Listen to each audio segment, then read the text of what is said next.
Zenobe is lovesick. Zenobe, all fragrant with the perfume, went to her mother's as soon as the servant had left. Abubakar has sent for me. She lied. I must go at once. You know your father does not want you to leave the house in the afternoon, but likely he is away. Please do not do anything that will hurt the reputation of your family. Zenobia rushed into the house at once and washed her feet and hands. She dressed herself in the best clothes and ran all the way to the house of Malam Shehu. There were, there were many people in the rich man's house, and when he saw her from a distance, he ordered one of the servants to conduct her to the seventh room in his household. He was so pleased to see her that he left the great man who had come to see him and went into the seventh room. One of these men, one of these men got up at once and ran to Abu Bakr. I saw your betrothed in the house of the wealthy Malam Sheikh. We do not know why she had gone there.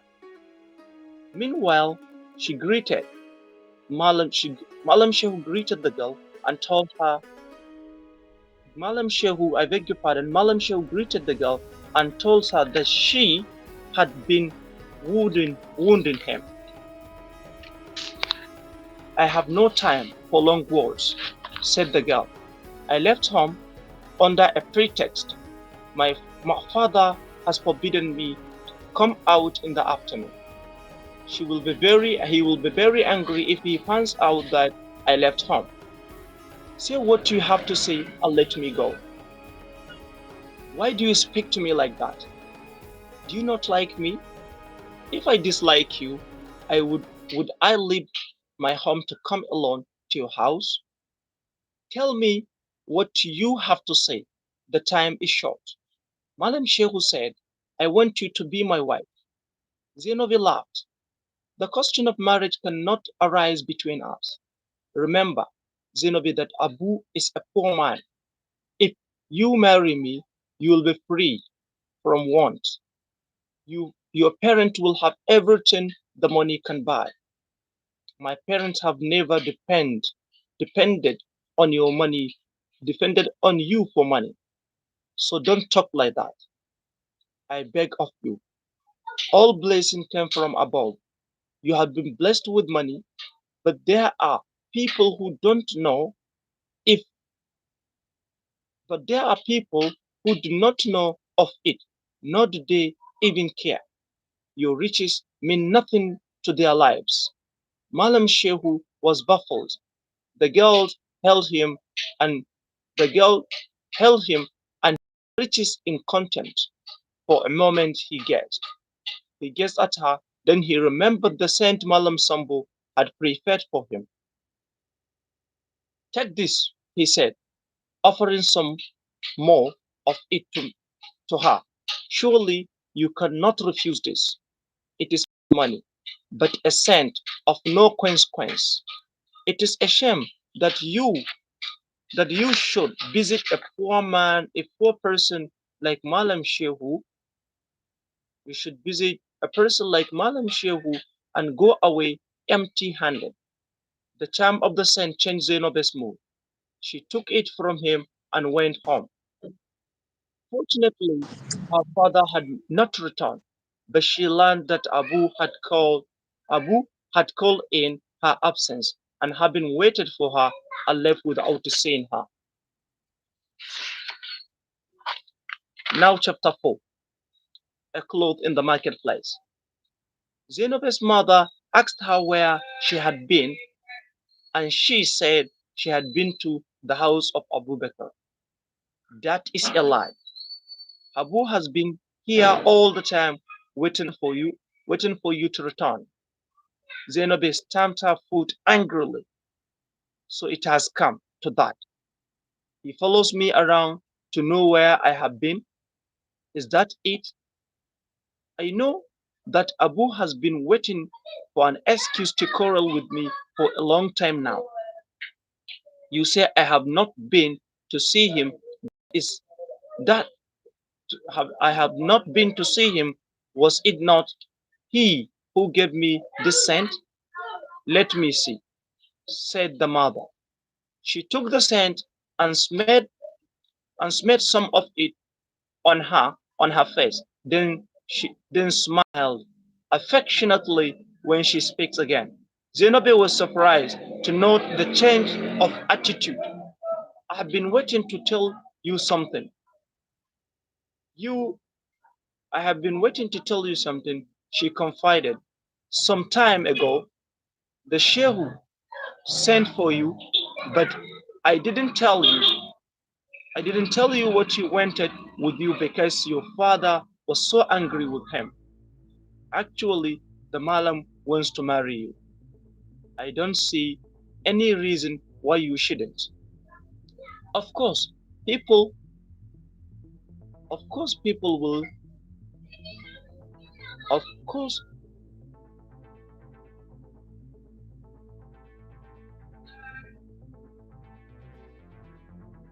if it is, if, okay, it is money, it is his money that is attracting you. And that is why I have not been hesitating. Look at Abu Bakr.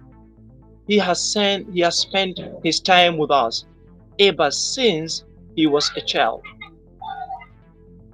How much money has he ever brought into the family? Such things are important, you know, Zenobe said. I rather like Malam Shehu. He is a man who knows how to get what he wants. Dear mother, I am afraid to admit this before my father because I know he might kill me. But if Malam Shehu marries me, none of you will ever want for anything in this world again. You will not have to smoke yourself in the kitchen or wear rags. How shall we do it then? The next time Malam Shehu sends money to speak to me, sends somebody to speak to me, we must encourage the man with some good news. Meanwhile, Malam Shehu sent for his advisor Malam Sambo and told him that he had succeeded in giving the scent to the girl. Watch and see what happens next. Malam Sambo said, it is like a setting fire to gunpowder. There will be an explosion soon. Shehu continued to send messages to the girl to come and see him, and his messengers were not driven away. At last, Zenobi replied that she was willing to marry him. The servant went home, delighted, and delivered the message to Shehu. He was extremely happy. Abubakar returned to the house of Zenobi and found her in. He sent greetings to the girl and asked her to come to the room where they used to sit together.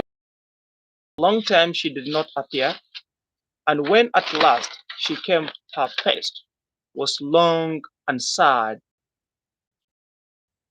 too, was not in a good frame of mind.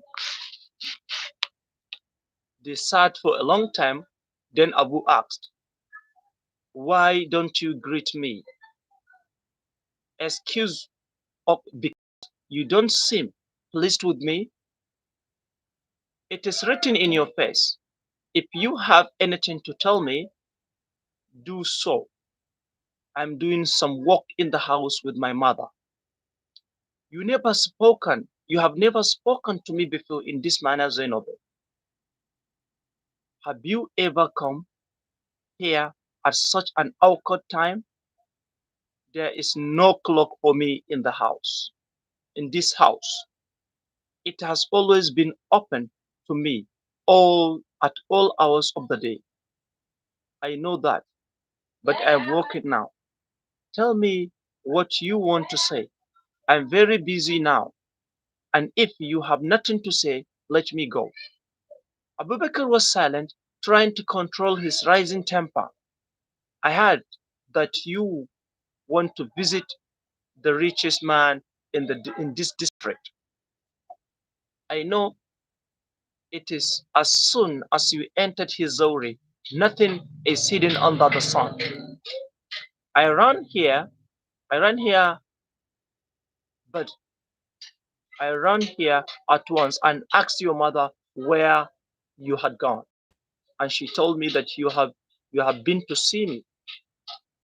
I couldn't wait here and catch you returning because I was so angry.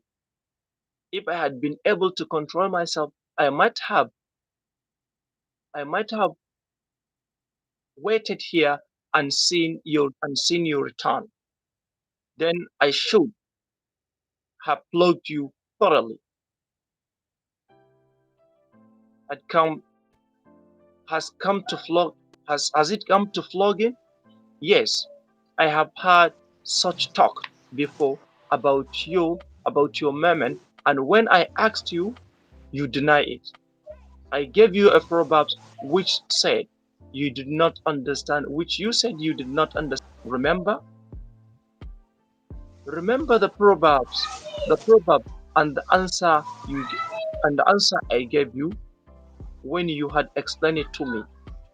Now you listen to me.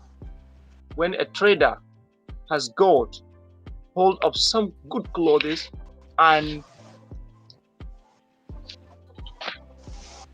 has taken it to the market, at least 10 bidders will price it before he sells it to the highest bidder. You must understand that a girl who has not been married is like a cloth in the marketplace. You are only the first person to demand my hand in marriage. Do you imagine that? Do you imagine that means that you are definitely going to be my husband? Abu grew hot with anger, but he was afraid to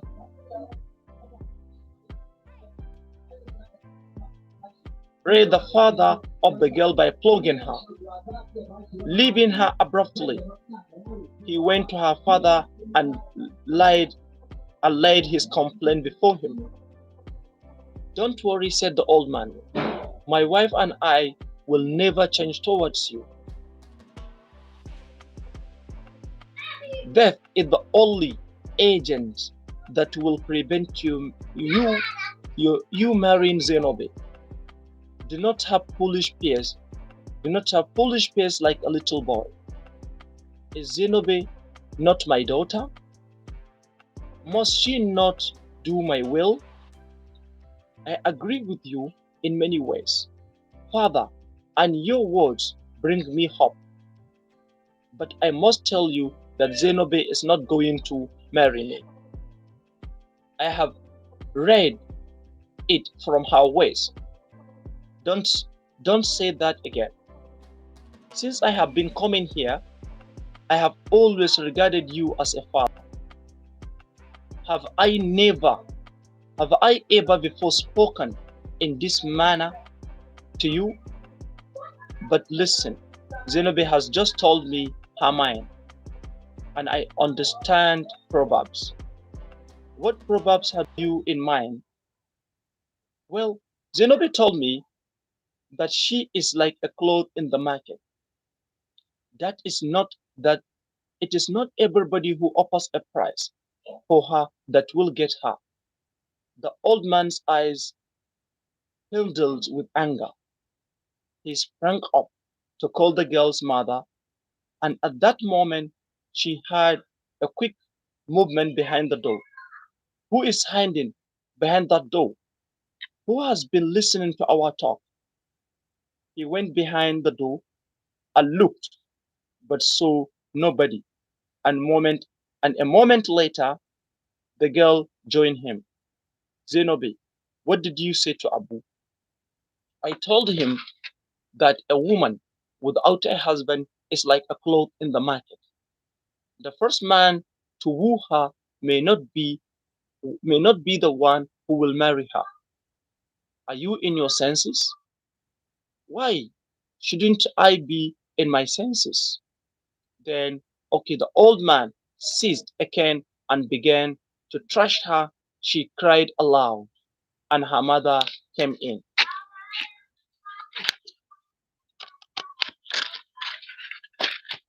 Why do you flog my daughter? Is it because of Abu Bakr? You cannot force the girl to marry a man because you like him. Give her a chance to choose who she likes. What gasped the old man? Wait, gasped the old man. You, to speak thus to me? Haven't, haven't we been agreed all these years? Has something happened to you? He pushed her away from him so that he might swing his cane at her and Zenobe at the same time. Abu intervened. Don't flog them. Women behave like donkeys, like donkey. A donkey will know that it is that it is doing wrong, it is doing the wrong thing. But by flogging it, it will not prevent it from repeating the same thing tomorrow. Zenobe's father heard these words and stopped. When Abu got home, he told his parent what had happened. Didn't we warn you all the time that this girl will never marry you? His mother said, I did not try to argue with you because your eyes were veiled with the film of love. Abu, my son, go and sit down. Don't worry don't worry yourself any longer. If it is the will of Allah that you should marry her, you will. If not, whatever you do, love alone will never help you. Abu was obstinate. I'm I'm not going to listen to this, mother. I shall not live in this town and see Zenobe in another man's house. I'm telling you this so that whatever I do in the future will not surprise you. So we have come to the end of chapter 3 and chapter 4 respectively.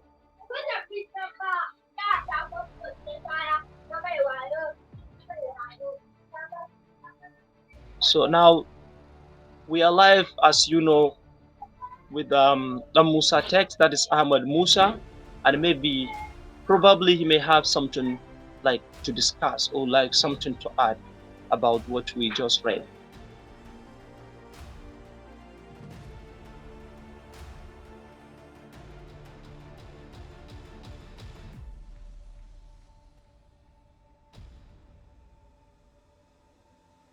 Okay, thank you.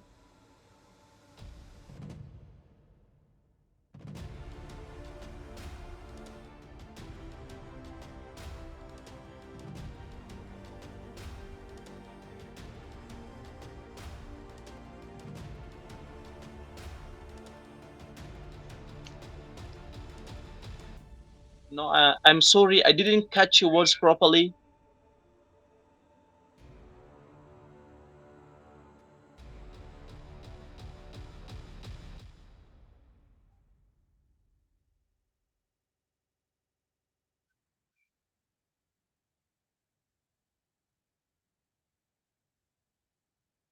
Okay,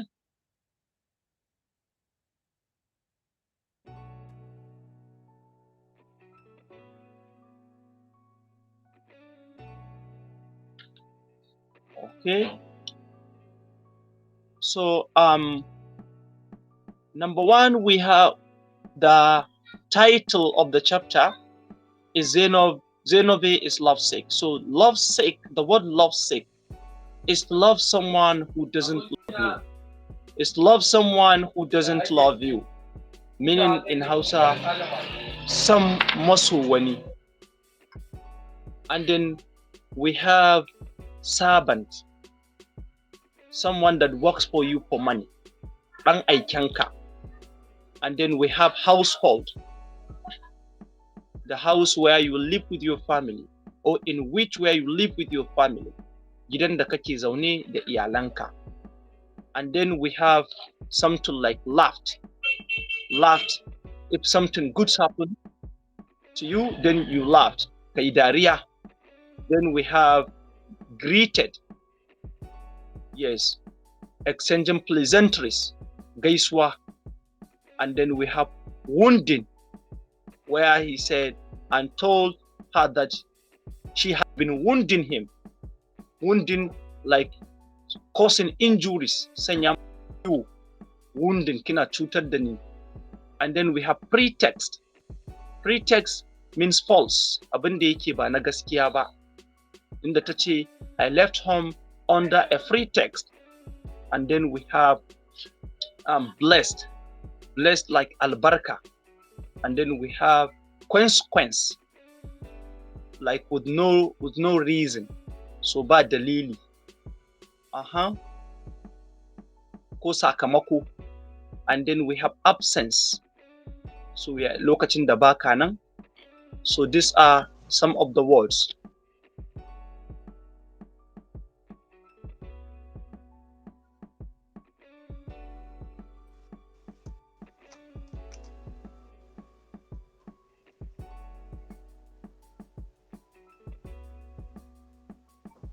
Did you catch my words? No, I didn't, but I'm trying. I'm trying like so hard, but the network is so bad. I said, thank you. This is the end of our discussion today. All right, thank you too. It's nice always having you. Bye-bye. We meet next week. Okay. Where I will carry from chapter 5 and 6. All right. So thank you. It has been a good time. Thank you. Bye-bye for now. Bye-bye.